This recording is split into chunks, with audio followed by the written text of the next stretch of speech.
일단은 제 주변에서 자기 관리를 꾸준히 하시고 그리고 매력적인 그런 분위기를 가지고 있는 분들의 특징이 있습니다. 이런 분들은 굉장히 능하세요. 깨끗한 인상을 위해서는 남녀 구분 없이 피부 관리가 굉장히 중요하거든요. 그런데 따로 관리할 시간이 없으신 분들에게 제가 추천드리고 싶은 방법은 누군가와 결과를 비교하지 마시고요. 과거의 나와 비교를 하세요. 제가 어린 시절에는 오히려 정말 약골이었거든요. 근데 지금은 제가 20대 때보다 체력이 훨씬 더 좋아요. 내가 좋은 사람을 만나서 잘 노는 시간을 내 계획표에 채워 넣어라. 이유는요. 자기관리가 내 가치에 어떤 영향을 미친다고 생각하시나요? 이 자기관리가 굉장히 포괄적인 영역이긴 한데요. 내적인 영역과 외적인 영역이 있다라고 말씀을 드립니다. 그러니까 내적인 영역으로는 그러니까 꾸준한 자기 개발과 관련이 되어 있죠. 뭐 독서를 한다든지 글을 쓴다든지 이런 것들을 통해서 내 내면의 성숙을 가져올 수 있고요. 그래서 내가 스스로 좀 준비된 사람이다라는 그런 자기 인식에 영향을 미칠 수 있습니다. 네, 그리고 이 외적인 영역으로는 뭐 꾸준한 운동이라든지 그리고 스타일 관리라든지 이런 것들을 통해서 외부적으로 나의 신뢰감 형성에 도움을 줄 수 있겠죠. 그래서 결국은 나라는 사람의 브랜드 가치를 높일 수 있는 방법이 이 자기관리 습관을 계속 유지하시는 거라고 말씀을 드리거든요. 그래서 내면적으로 나의 개발을 힘쓰는 영역, 그리고 외적으로 드러나는 그런 영역들을 관리하시는 그런 자기관리, 이런 것들을 통해서 나라는 사람의 사회적인 신뢰감과 브랜드 가치를 높일 수 있다라고 말씀을 드리고 싶습니다. 사람들에게 있어서 더 신뢰감을 줄 수 있는 그런 포인트가 될 수도 있습니다. 아, 이 사람은 계속 발전하고 있어 라는 그런 인상을 심어줄 수 있는 거죠. 자기관리를 잘하기 위해 가장 중요한 습관이나 마음가짐은 무엇인가요? 일단은 제 주변에서 자기 관리를 꾸준히 하시고 그리고 매력적인 그런 분위기를 가지고 있는 분들의 특징이 있습니다. 이런 분들은 소통이 굉장히 능하세요. 네, 어떤 사람을 만나도 부드럽게 대화할 수 있는 그런 대화의 애티튜드를 가지고 있고요. 그리고 스타일에 있어서도 항상 단정함을 잃지 않아요. 어떤 상황에서든 깔끔한 스타일은 기본값으로 유지해서 사람들을 만나는 그런 습관을 가지고 있습니다. 그리고 뭔가 자신이 관심 있는 분야를 파고드는 자신만의 그 취미를 가지고 있는 분들이 또 많으세요. 예를 들면 피아노를 꾸준히 치신다든지 아니면 꾸준히 독서를 하신다든지 독서 모임에 나가서 사람들과 소통을 하신다든지 그리고 뭔가 새로운 배움의 기회를 계속해서 가지시는 그런 분들이 많으세요. 그림을 그리신다든지 그래서 꾸준히 그림을 배워서 그 작품 활동으로 뭐 전시회를 하시는 분들도 계시고요. 그래서 자신이 가진 그 재능을 그대로 두지 않으시고 계속 개발하고 세상과 소통하고 자신을 표현하는 그런 특징을 가지고 있습니다. 당연히 자신의 모습을 관리하고 개발하는데도 누구보다 더 적극적인 그런 애티튜드를 가지고 있겠죠. 바쁜 일상 속에서 꾸준히 자기관리를 실천하는 방법이나 팁이 있다면 어떤 게 있나요? 또 정말 많은 분들이 나는 너무 바빠서 관리할 시간이 없어요. 이렇게 얘기하시는 분들이 정말 많으시거든요. 네, 저도 바쁩니다. 네, 저도 굉장히 바빠요. 네, 하지만 이 자기 관리는 최우선 순위에 있어야 하는 영역이라고 생각을 합니다. 그 무엇보다 중요한 게 나 자신이잖아요. 네, 일을 잘하기 위해서도 내가 건강해야 되고 내 마음이 건강해야 하고 내 신체가 건강해야 합니다. 이 내 마음과 신체가 건강하기 위해서 필요한 게 자기관리예요. 이렇게 생각하시면 최우선 순위로 올라갈 수밖에 없거든요. 그러니까 내가 아무리 바빠도 이 바쁜 시간에 내가 끼니를 챙길 수 있는 방법은 뭐가 있을까? 나만의 간식거리를 챙겨 다니신다든지 차라든지 아니면 핸드백에 비상 간식 이런 것들을 챙기시는 습관 이런 것도 있고요. 그러니까 내 에너지를 유지하는 내 에너지의 항상성을 유지하시는 그런 나만의 방법을 좀 만드셨으면 좋겠고요. 그래서 저는 이 가방에 항상 간식거리가 있습니다. 그런 단백질 바라든지 아니면 뭐 아르기닌이라든지 이런 에너지 보충제 같은 것들을 항상 가지고 다녀요. 에너지의 텐션을 유지할 수 있는 그런 것들을 챙기시는 것도 습관이 될 수 있고요. 그리고 또 하나 이제 피부 관리 제가 말씀을 드렸잖아요. 깨끗한 인상을 위해서는 남녀 구분 없이 피부 관리가 굉장히 중요하거든요. 그런데 따로 이 관리할 시간이 없으신 분들에게 제가 추천드리고 싶은 방법은 머리를 말리시기 전에 샤워를 하자마자 시트팩, 마스크팩을 붙이고 머리를 말리고 옷을 입으시라. 그러면 이 마스크팩을 할 시간을 벌어갈 수 있습니다. 동시에 할 수 있거든요. 그리고 뭐 화장실에 갈 때 스쿼트를 한다든지, 그리고 엘리베이터에서 스트레칭을 한다든지, 이게 다 제가 하고 있는 방법들입니다. 그 시간을 놀리지 않는 거예요. 내가 아주 잠깐의 시간이 났는데 그때 대부분 뭐 하시죠? 뭐 쇼츠를 보신다든지, 물론 필요한 영상을 보는 게 필요합니다. 하지만 그냥 무의미하게 흘러보내지 않는, 무의미하게 시간을 흘려보내지 않고 그 시간에 나에게 필요한 것을 하는 의식의 깨어남, 이런 의식을 깨우는 것이 필요합니다. 그래서 저는 제가 거의 매일 아침에 러닝을 하거든요. 못해도 이틀에 한 번꼴로는 러닝을 합니다. 그때 제가 하는 방법 중에 하나가 이어폰을 꽂고 밀리에서제에서 오디오북을 듣습니다. 달리기를 하면서 동시에 제가 읽고 싶었던 책을 간접적으로 들으면서 러닝을 하는 거죠. 그러면은 그 시간을 또 무의미하게 생각하지 않고 흘려보내지 않을 수도 있고요. 또 어떤 분들은 책에서 관심 있는 그 주제의 유튜브 영상을 또 틀어놓고 운전을 하시는 분들도 있으시잖아요. 그렇게 나에게 필요하다고 생각하는 그런 부분들을 어떤 시간에 배분을 할 것인가, 어떤 시간에 이거를 동시에 할 수 있는 게 없을까, 이런 것들을 좀 계획을 해보시는 것도 저는 꿀팁으로 알려드리고 싶습니다. 자기관리에서 실패하거나 중도에 포기하지 않으려면 어떤 마인드셋이 필요할까요? 어떤 마음가짐이 필요할까요? 이 과정을 온전히 즐기셨으면 좋겠습니다. 이 자기관리라는 과정은요, 내가 나를 정말 존중하는 행위다, 내가 나를 셀프 케어해주는 행위다 라고 생각하시고 이 시간을 온전히 즐기셨으면 좋겠어요. 제가 많은 성인분들에게 또 이런 말씀을 드립니다. 내가 나의 부모가 되어주자. 내가 나의 부모가 되어주냐. 내가 나의 부모가 되어주자라는 얘기는 내가 나에게 필요한 것들을 잘 케어해주면서 해주자라는 이야기거든요. 내가 나를 계속해서 필요한 게 뭔지를 물어보면서 필요한 것들을 해주는 그 과정을 즐기시게 되면요. 중도에 포기하고 싶지 않으실 거예요. 계속해서 이어나가고 싶으실 거예요. 그리고 누군가와 결과를 비교하지 마시고요. 과거의 나와 비교를 하세요. 이거를 하지 않았을 때의 나와 이거를 하고 났을 때 조금 나아진 나를 비교하시면서 조금씩 그 나아지는 나의 모습을 보면서 기쁨을 느끼셨으면 좋겠습니다. 자기관리를 통해 만들어진 더 나은 삶이 주는 행복은 어떤 것들이 있을까요? 저는 이제 자기관리를 통해서 굉장히 많은 것들이 바뀐 사람이거든요. 뭐 아주 작게는 예전에는 운동이라는 것을 모르고 살았던 사람이었었는데, 제가 이제 운동을 시작을 하게 되면서 몸이 이렇게 바뀔 수 있구나라는 것을 정말 직접적으로 체험을 했어요.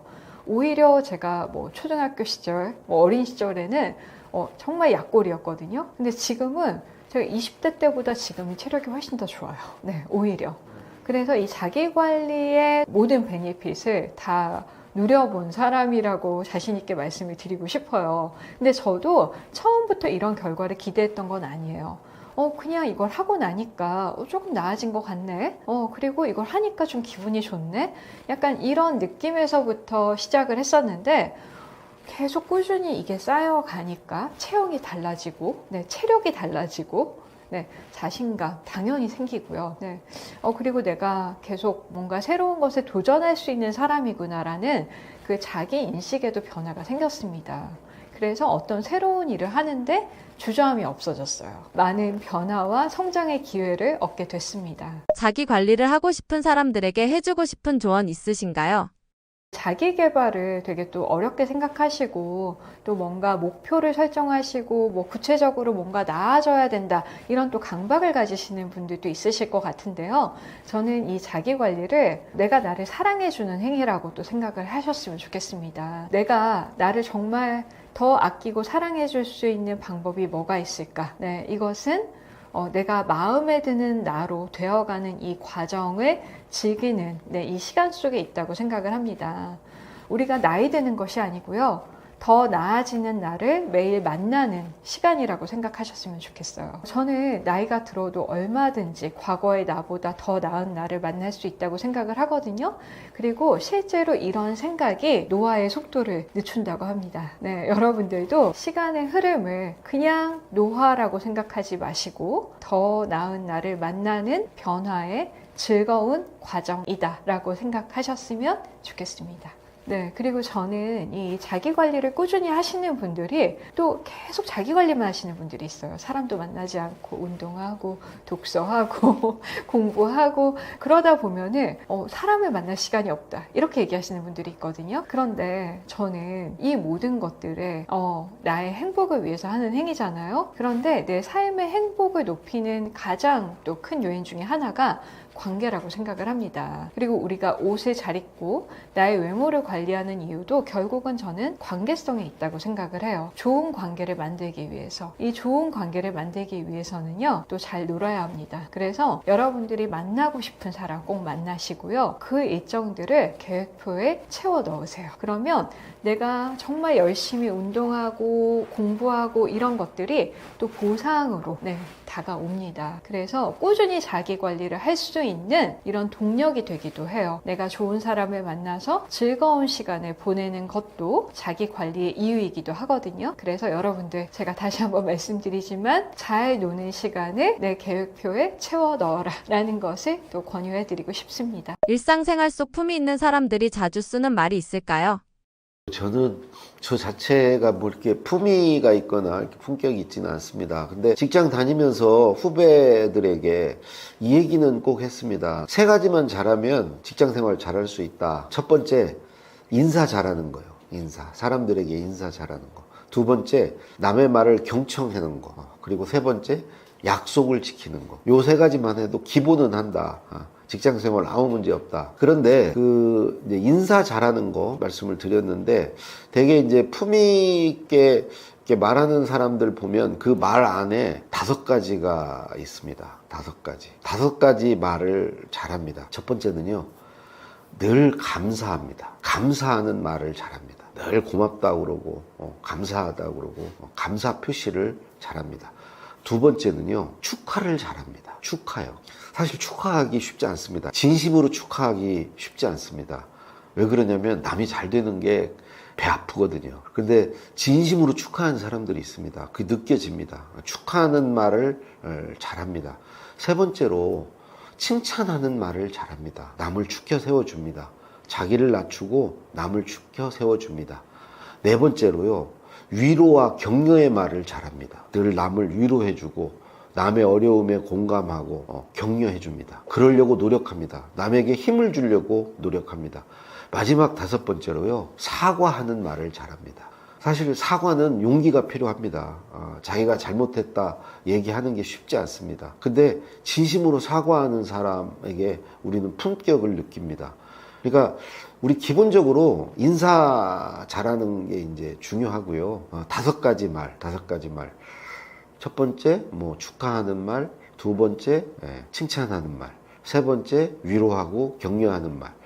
네 번째, 감사하는 말. 5번째, 사과하는 말. 이 5가지 말만 입에 달고 살아도, 저 사람 참 품이 있어. 저 사람 품격이 있는데? 이런 소리 듣지 않을까, 이렇게 생각합니다. 일상생활 속 품위 있는 사람들이 자주 쓰는 말이 있을까요? 가장 중요한 것은 배려하는 겁니다. 상대를. 배려하는 거. 상대를 존중하는 거. 이게 상대 기분 좋게 만드는 가장 좋은 방법이죠. 근데 배려를 한다는 거, 어떻게 해야 배려를 하는 걸까 생각해보면 몇 가지 생각할 수 있습니다. 첫 번째, 대화에 있어서 자기가 주인공이 아니고 상대를 주인공으로 만들어주는 겁니다. 상대를 중심에 놓는 거죠. 그게 이제 배려하는 것이죠. 그리고 두 번째로는 그 말의 분량에 있어서도 그러니까 말의 주도권을 자기가 갖지 않고 상대가 더 많이 말할 수 있도록 많이 들어주는 겁니다. 그것도 이제 상대를 배려하는 거죠. 세 번째로 상대를 배려하는 사람은 상대에게 상처 주는 말을 하지 않습니다. 상대에 이렇게 뭔가 그 상대의 마음을 상하게 하는 상처 주는 말, 어떤 말이 그에게 상처가 되는지도 잘 알고 있습니다. 늘 역지사지해서 저 사람의 지금 심정이라든가 처지가 어떤지를 살펴서 그 상처 주는 말을 하지 않죠. 네 번째는 상대를 뭔가 기쁘게 해주려고 합니다. 그게 상대에 대한 배려죠. 상대를 즐겁게 하려고 합니다. 그래서 우스갯소리도 잘하고요. 유머도 잘 구사하고요. 이런 사람이 상대를 이제 배려하는 거죠. 마지막 다섯 번째는 상대에게 뭔가 도움이 되는 얘기를 하려고 합니다. 쓸데없는 말 아니고요. 이 말은 내가 이걸 상대에게 뭔가를 알려줘야 되겠다. 이걸 알면 이 친구에게 도움이 되겠다. 이런 말을 하려고 하죠. 그러니까 어찌 보면 의미 있는 말입니다. 의미 있는 말을 하려고 노력한다는 거죠. 그 상대가 좀 잘 됐으면 하는 마음을 갖고 말하는 거죠. 그랬을 때 이제 그게 저는 상대를 배려하는 거다. 그래서 이 다섯 가지를 좀 염두에 두면서 말하면 뭐 상대 기분도 좋게 하고 내가 이렇게 존중받는다는 느낌도 갖게 하지 않을까 싶습니다. 자신감 없어 보이고 신뢰가 떨어지는 말투의 특징은 어떤 게 있을까요?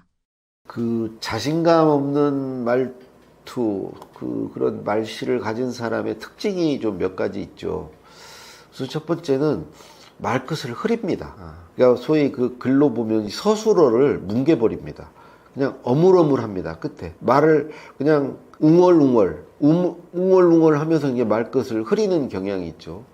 두 번째는 뭐뭐 같습니다. 뭐뭐 하는 듯합니다. 이런 이 자신 없는 표현을 많이 씁니다. 그런 말도 필요하죠. 필요한데 그냥 아예 그게 습관처럼 입에 붙어 있는 거죠. 뭐를 좀 확신을 가지고 이렇게 단정적으로 말할 필요도 있는데 그런 게 어찌 보면 이제 그 내 말의 어떤 신뢰를 높이는 것일 수 있는데 뭐뭐 같아요, 뭐뭐 같습니다 이런 표현. 세 번째는 자신 없어 보이는 경우는 그 말소리가 좀 작습니다. 이렇게 속으로 삼키는 말을 합니다. 그러니까 말소리가 좀 어느 정도 크고 또 또렷할 때 자신 있어 보이죠. 자신 있어 보이려면 좀 한 옥타브 올려서 소리도 잘 들리게끔 이렇게 말소리의 크기를 좀 크게 할 필요가 있습니다. 네 번째는 자신 없어 보이는 사람들은 전제를 답니다. 단서 조항이 있어요. 뭐뭐 합니다만 그러면서 미리 상대가 뭐 그 말에 대해서 어떤 시비를 걸어올까 뭐 이런 그런 두려움 때문인지는 몰라도 뭔가 자기 말을 보호하기 위해서 장치들을 막 여럿을 둬요. 이게 꼭 맞는다는 얘기는 아니고요. 이건 그냥 제 생각이지만 뭐 이러면서 어떤 단서나 전제를 깔고 말을 한다는 거죠. 바로 말을 하지 않고. 마지막 다섯 번째는 과도한 어떤 겸양, 겸손도 자신 없어 보이게 만듭니다. 자기를 쓸데없이 너무 낮춥니다. 자기 말을 그냥 뭐 별로 중요하지 않은 말인데 뭐 내 말이 그렇지 뭐 그러면서 자기를 너무 낮추는 겸양도 되게 자신 없어 보이게 만들고 그 사람에 대한 어떤 믿음을 신뢰를 깎아먹는 그런 걸 하게 되죠. 자신감 없는 말투 때문에 사회생활에서 손해보기도 할까요? 그렇게 자신감 없는 말투를 쓰면 아무래도 이제 뭐 나에 대한 신뢰도 떨어지고요. 내 말의 영향력도 떨어지고요. 자칫하면은 상대가 이제 오해를 할 수도 있고요. 무엇보다도 내 어떤 존재감이 약해진다고 그럴까? 왜 스스로를 저는 그렇게 만드는지 모르겠습니다. 그렇다고 해서 또 너무 오만하게 너무 자신감 넘치게 하는 것도 바람직하지는 않지만 내 말이 혹시 너무 이렇게 자신감을 잃지는 않았는지 가끔 한 번씩 이렇게 점검해 볼 필요가 있습니다.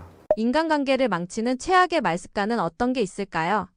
아마 여러분도 뭐 동의하시겠습니다만 강약, 약강이라는 거 있죠. 강한 사람 앞에서 약하고 약한 사람 앞에서 강하다. 저는 그런 말 습관이 좀 최악이라고 생각합니다. 강한 사람 앞에 가면 한없이 약해지고요. 굽신대고, 또 약한 사람 앞에 가면은 폼 잡고 거들먹거리고 뭐 무시하고 뭐 이런 강약 약강의 습관, 이게 이제 첫 번째고, 전 두 번째로 독선적인 사람 있지 않습니까? 다른 사람 전혀 인정해주지 않고 자기 말만 옳고, 그 어떤 남과의 차이나 이런 것들, 네 말은 틀렸고 내 말이 맞고, 이렇게 독선적인 거. 저는 그렇게 남을 인정해주지 않고 되게 그런 사람은 막 또 폭언을 합니다.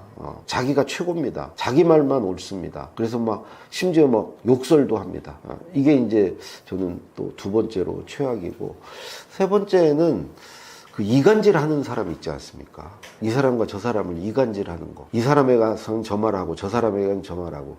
저는 이간질 하는 말도 정말 최악이다. 관계를 아주 최악으로 만드는 말이다. 마지막으로 말의 어떤 일관성이 없는 거. 예전에 한 말과 지금 한 말이 다르고, 여기서 한 말과 저기서 한 말이 다르고, 이렇게 말이 일관되지 않은 거. 그건 자칫하면 이제 거짓말로 이제 악화됩니다. 일관성을 잃다 보면은 이제 막 거짓말을 하게 되고 이렇게 됩니다. 그래서 정리하면 그 강약 약강, 그다음에 그 독선적인 말, 그리고 이간질하는, 그리고 일관성 없는 말, 이런 것들이 최악의 말 아닌가 싶습니다. 이번에 그 직장인의 글쓰기라는 책을 냈는데요. 사실 이 책은 이제 글쓰기 책이면서 또 글쓰기 책이 아닙니다. 제가 생각하는 글쓰기는요, 일종의 음식의 고명 같은 존재라고 생각합니다. 고명. 빙산의 일각에 불과하다고 생각합니다. 그리고 그 밑에는 뭐가 있냐? 가장 밑에는요, 사람들의 심리가 있습니다. 심리. 그러니까 글을 잘 쓰려면 상대의 심리를 잘 읽어야 됩니다. 직장에서 글을 잘 쓰려면 상사의 심리를 잘 읽어서, 그래야 상사의 마음에 드는 이제 글을 쓸 수가 있고요. 심리를 읽는 게 가장 먼저고요. 그 토대 위에서 좋은 관계를 구축해야 됩니다. 물론 심리를 잘 읽어서 그 사람의 비율을 잘 맞추면 관계가 좋아집니다.